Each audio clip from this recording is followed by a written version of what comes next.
And finally, there's the vyabhichari bhavas.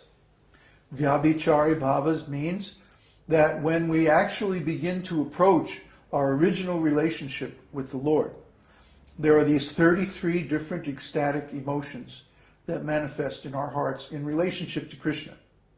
And some of these may superficially resemble mundane emotions, but actually they're not mundane at all because they occur in the context of approaching Krishna. There's a big difference. Most people experience different negative emotions because in life we're constantly disappointed, frustrated, we experience failure, we experience different kinds of pain and suffering.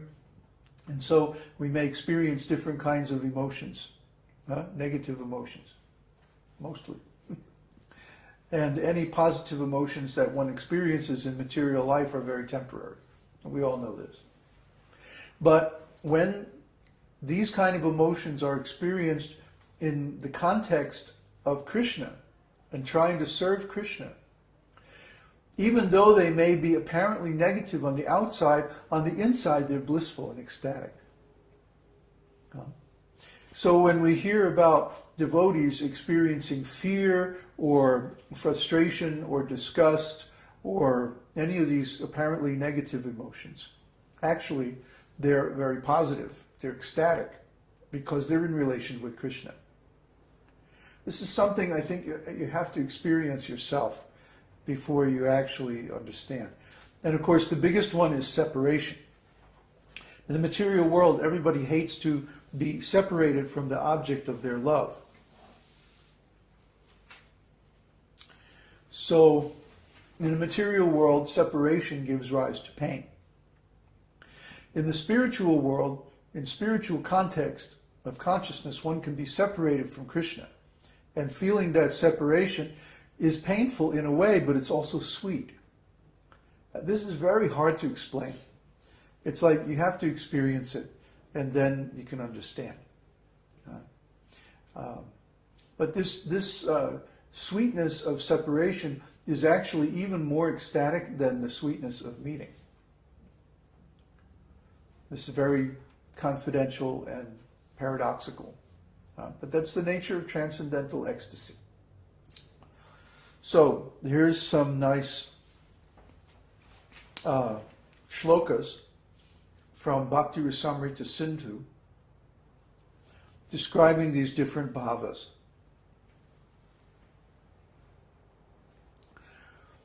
Well, I'll quote the Sanskrit.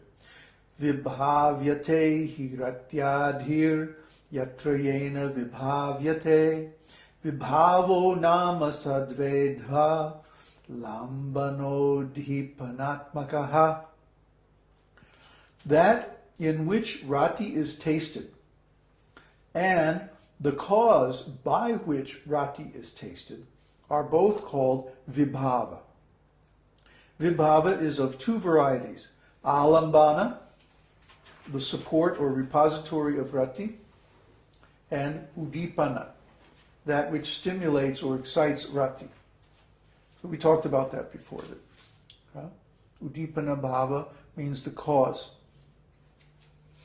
or ultimately Sri Krishna.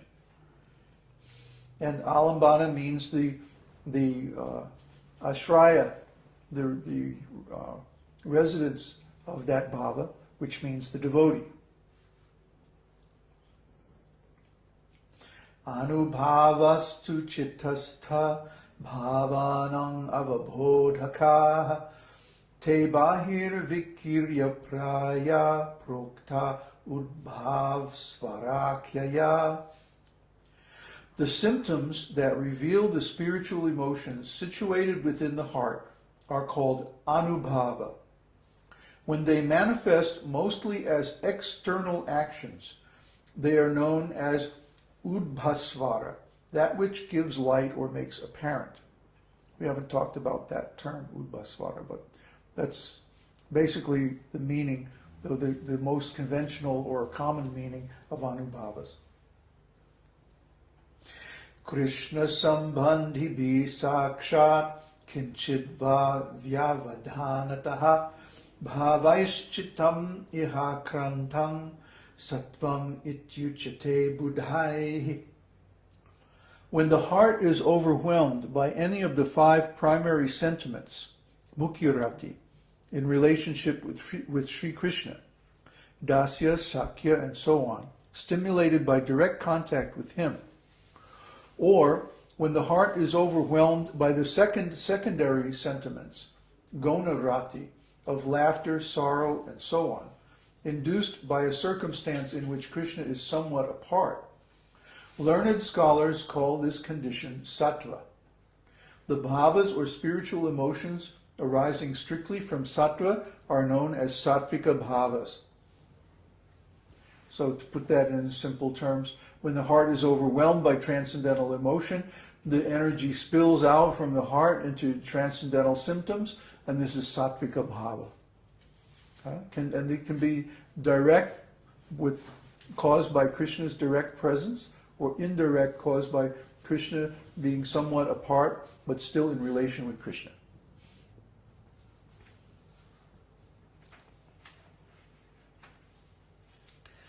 Now, what's the difference between anubhavas and sattvika bhavas? The anubhavas are done with the cooperation of the will,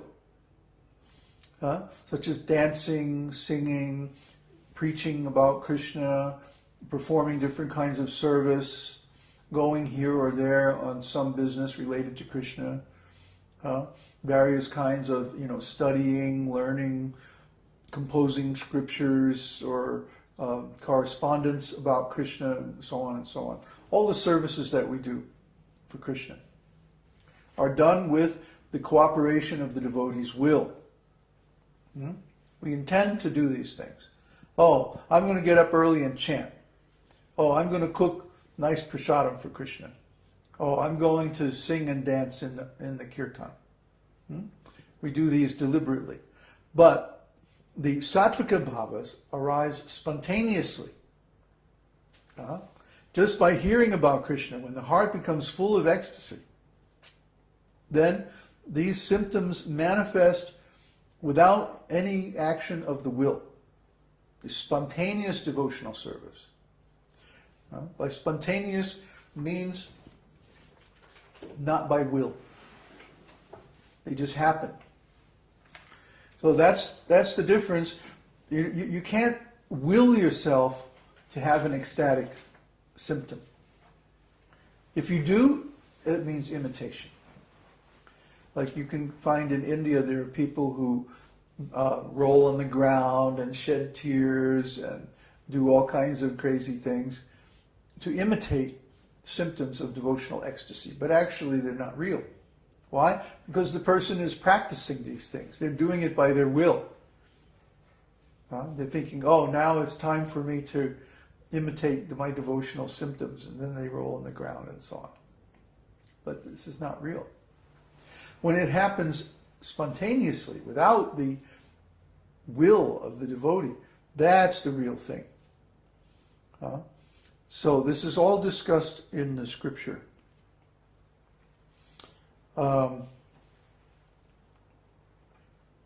Spontaneous. Now there's a nice commentary by Srila Jiva Goswami where he says, Krishna-rati is the Sthāyi-bhāva. What's the Sthāyi-bhāva? The eternal relationship. The eternal relationship, the permanent relationship. How does this become bhakti-rasa? By combination with vibhava, anubhava, sattvika bhava, and vyabhichari bhavas. Remember what those are? What are they? What is vibhava? The cause for transcendental. No, it's the instantaneous emotion experienced at any one time, which may be very complex. Sthāyi-bhāva is always there, like in the background, as a context. But the particular emotion that one experiences at any particular moment may have many complex elements. It's not just simple. Okay? Vibhava means that complex emotion, that instantaneous emotion, which may have many different parts. And some of these parts are anubhava. What is anubhava? It's the devotional activities that follow.